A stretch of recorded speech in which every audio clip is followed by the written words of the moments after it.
sa linggo rin ka bibili ng Ano yun? Ano bibili ngayon si May? Oo nga.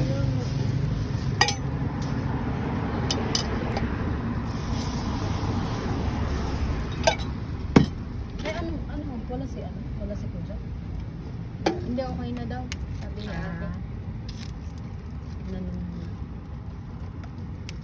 Ang So, bukas na ang- daw tayo pupunta kasi Friday daw flight na nila. Wala. Ang bilis.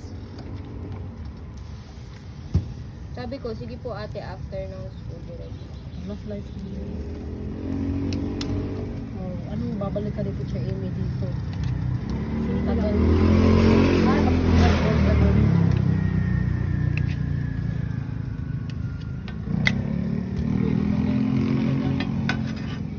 Kailangan na nga.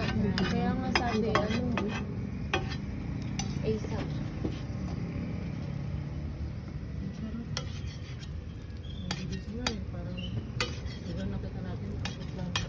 Tambay ka na lang dun sa apartment bukas.